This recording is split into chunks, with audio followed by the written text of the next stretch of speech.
हरियाणा के फरीदाबाद जिले का सागरपुर गांव। यहां की महिलाओं ने आत्मनिर्भरता का बेजोड़ नमूना पेश किया है।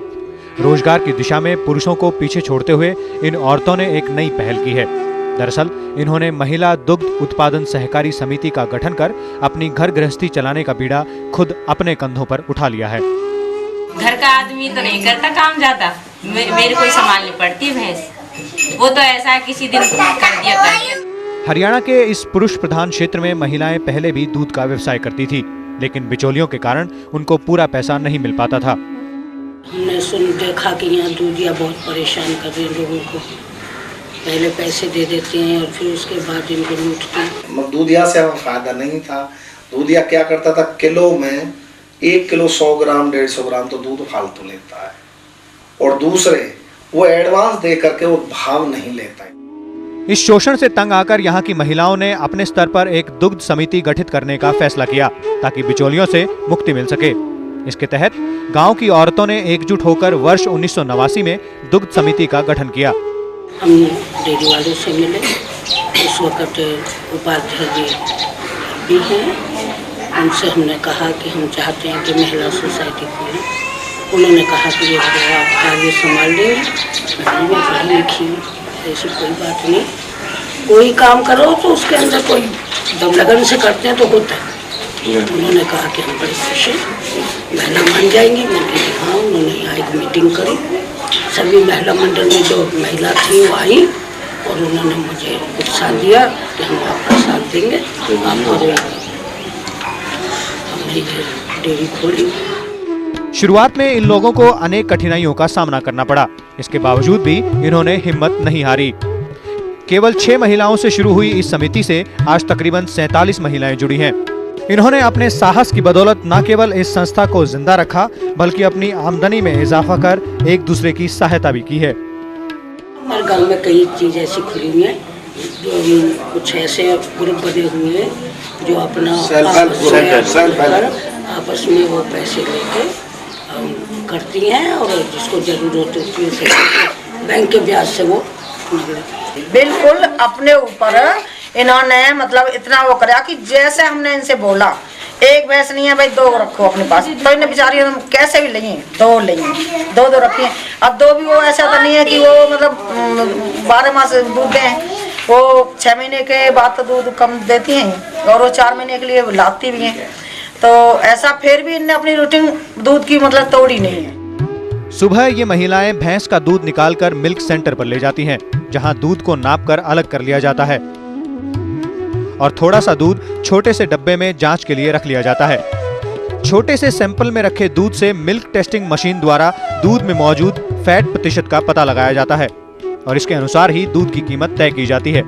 1 किलो दूध में 5% फैट होने पर दाम मिलता है 9 रुपए, जबकि 5 से 6% पर औसतन 10.08 रुपए, 6 से 7 के बीच 11 रुपए 70 पैसे और जैसे जैसे फैट की मात्रा बढ़ती है दूध की कीमत भी बढ़ती जाती है। 7 से 8% फैट होने पर 13.59 रुपए मिलता है। इसके ऊपर जहां एक तरफ 8 से 9% पाए जाने पर 15 रुपए 48 पैसे मिलता है, तो दूसरी तरफ 9 से 10% पर 17 रुपए 10 पैसे। जब मात्रा 10% हो जाती है तो 1 किलो दूध का दाम होता है 18 रुपए 45 पैसे।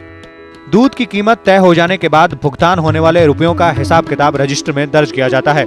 इसके बाद रुपए महिलाओं के खातों में जमा कर दिए जाते हैं। पेमेंट ऐसा है, जो हमारी जीटी जर्नल जो टेस्ट होता है, अपना एक जो टेस्ट होता है सारे दूध का, उसकी तो तकरीबन ऐसी आती है। अब जो रेट चल रहा है उसकी 13.5-14 के रेट में आ जाती है।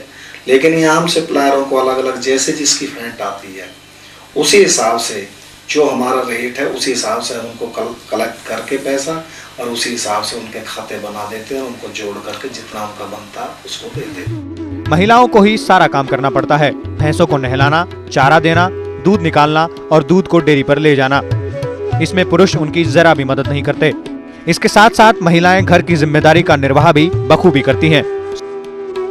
साथ ही वो इन पैसों से अपने बच्चों को पढ़ा भी रही हैं। हम अपने बच्चे 3 बच्चे सब इसमें तो पढ़ाए हैं, इसमें तो हमने जो भी कुछ करो हमें आ बहुत रही है फैट। मैं घर का सारा काम करती हूँ, सिलाई का काम भी करती हूँ, भैंसों का काम भी करती हूँ। यही नहीं, साल के अंत में ये समितियां अपने सदस्यों को बोनस भी देती हैं।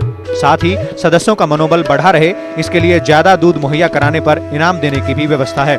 हम इस तरीके से उनको प्रोत्साहित करते हैं कि हमने एक शर्त रख रखी है कि भाई जो मेंबर, जो सप्लायर्स पूरे 365 दिन दूध देगा, उसको हम अलग से एक इनाम देंगे। उसमें हम इनाम में देते हैं दूध के बर्तन ही देते। सोसाइटी इस बात का बराबर ख्याल रखती है कि दुग्ध उत्पादन में कमी ना हो, इसलिए पशुओं की उचित देखभाल का भी इंतजाम किया जाता है। अब हमारे यहाँ दवाई भी मिलने लग रही है पशुओं को। डॉक्टर भी हमारे लिए मतलब नियुक्त करे गए हैं। प्लांट में 4 डॉक्टरों को नियुक्त किया गया है एरिया वाइज।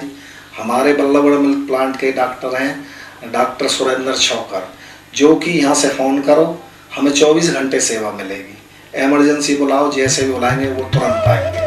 हरियाणा सरकार ने इन महिलाओं को प्रोत्साहन देने के लिए लोन की सुविधा भी उपलब्ध कराई है। सागरपुर गांव की महिलाओं ने सरकार की इस सुविधा का फायदा भी उठाया है।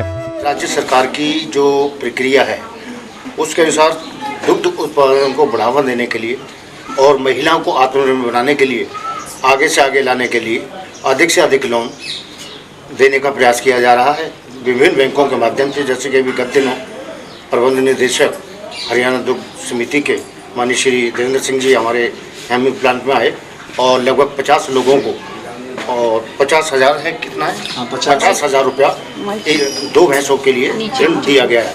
केवल सागरपुर गांव ही नहीं बल्कि पूरे जिले के कई गांव में ऐसी समितियां चल रही हैं। आइए एक नजर डालते हैं इन आंकड़ों पर।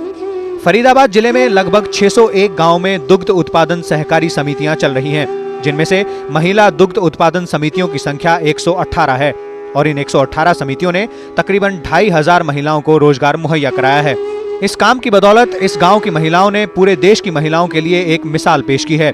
इनकी भूमिका केवल एक गृहिणी की तरह पति और बच्चों के लिए खाना बनाने की नहीं रही, बल्कि इन्होंने बेरोजगार युवकों को भी रास्ता दिखाया है। पूरे देश की महिलाएं आज तरक्की और कामयाबी के नए नए आयाम तय कर रही हैं और इस सफर में सागरपुर गांव की महिलाएं कदम से कदम मिलाकर चल रही हैं।